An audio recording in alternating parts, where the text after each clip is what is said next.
Y'all want to start or you want me to start? You want to start? I'll just grab the microphone. All right. No, excited to get back. Obviously last regular season game in Hilton, senior night, and just our fans have been awesome all year through the ups and downs, and really encourage everybody. Senior day and alumni reunion weekend, I always talked about, are two major events and days for our program, and I think we do senior day first class with what we do in the locker room before and what we do before the game on the floor and then afterwards, and just encourage. Hopefully we'll have another great crowd, and then really encourage everybody to stay afterwards, hear from Mike and Prentice, and then then we'll see everybody in Kansas City in a week. Or Manhattan. Wait, and then or in Manhattan, the ones that go to Manhattan.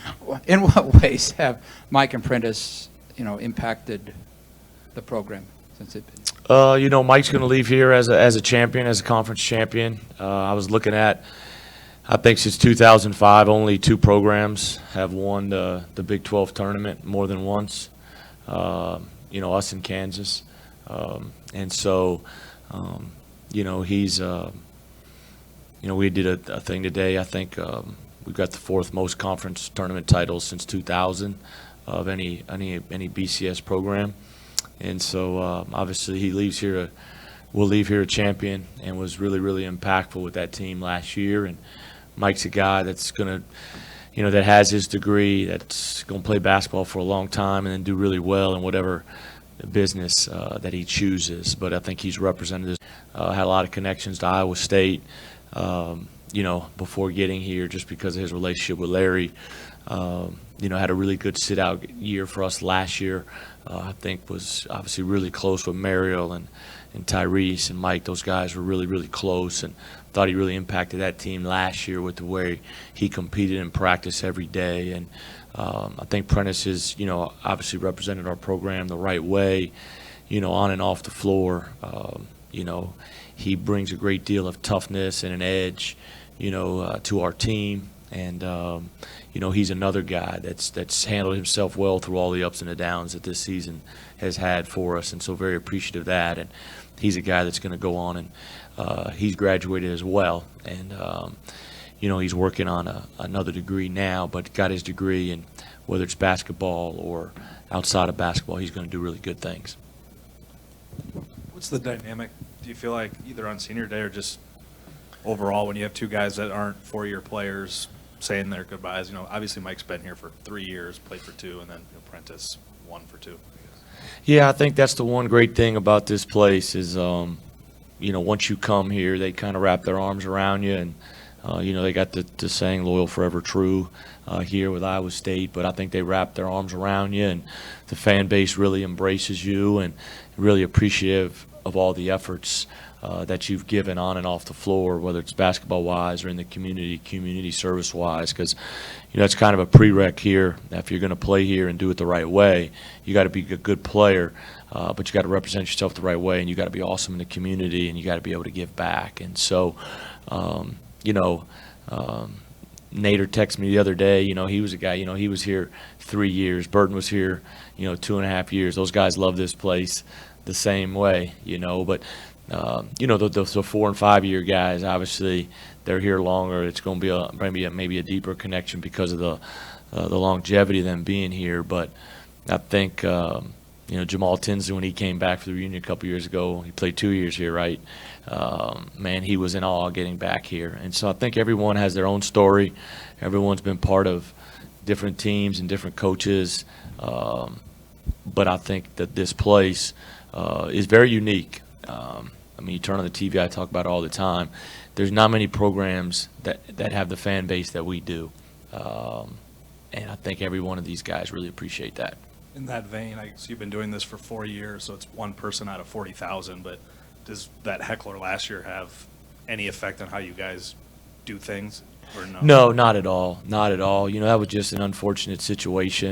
And then we went on and won the Big 12 tournament, so that felt good, But no, because I don't think you can get caught up in that. It was a tough time. We had played so well for so long last year, and then we went through a kind of a 2.5 week stretch. We weren't playing very good, but the character of our team showed to be able to to really be dominant in Kansas City. I mean, we were really good down there.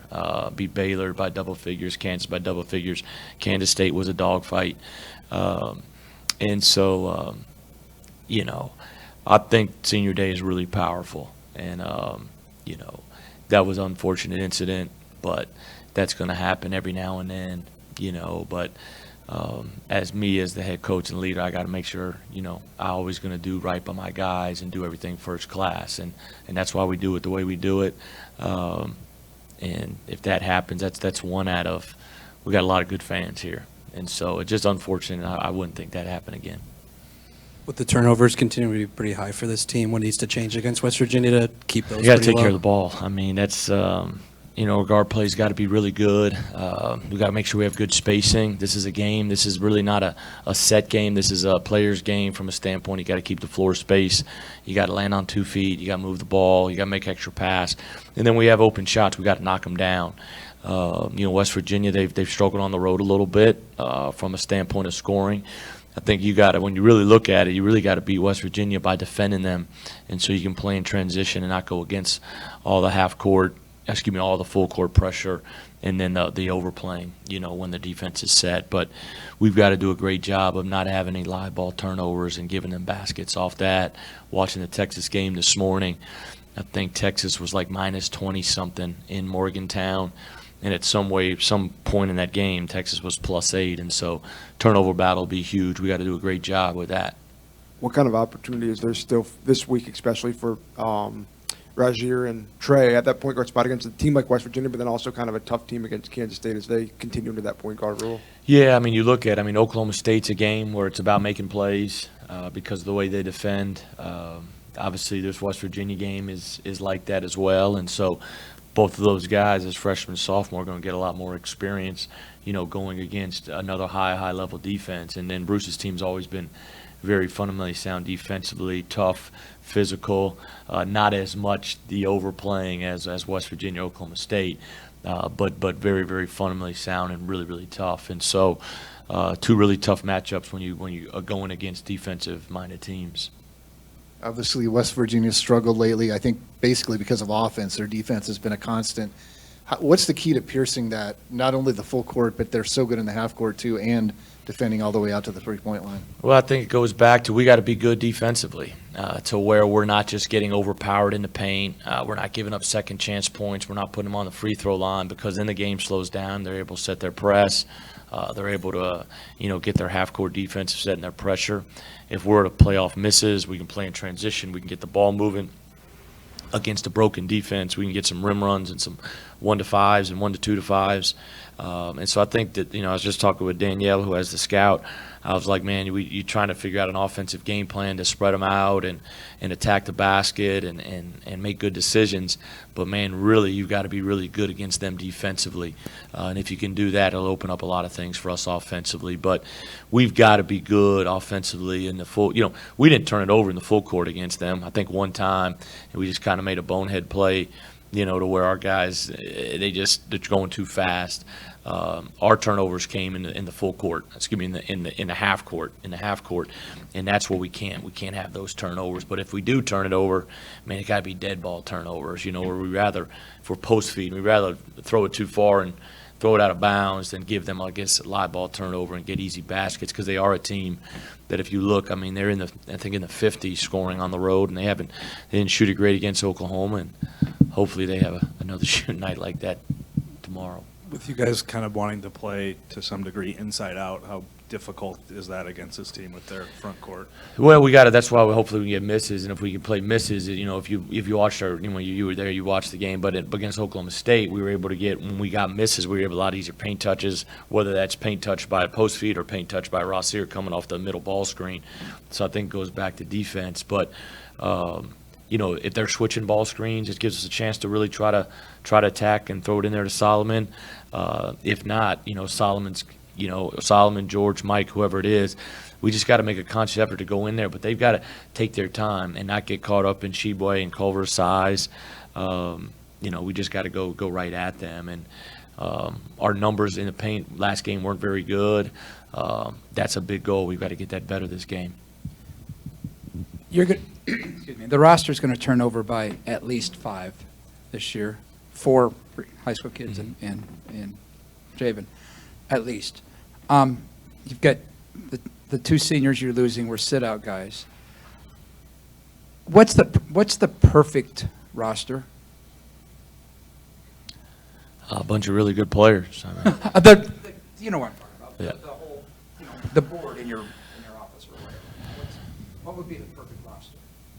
you want like position-wise, or No, you I want just? how many each class and Oh, I mean, in a perfect world, you'd love to have about a class of 3-3-3-4, 3-4-3-3, to where senior classes there's going to be 5. But 3-3-3-4, 3-4-3-3, but in that range right there.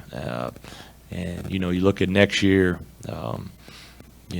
We'll kind of be, you're almost young again. And when you look at seniors, Solomon's only really your only senior. But I think when you have guys that leave early, and that kind of your roster can't get old right away. And we got to continue to work to just get our roster a little bit older, and that takes time. But we're excited. We got a really good freshman class coming in.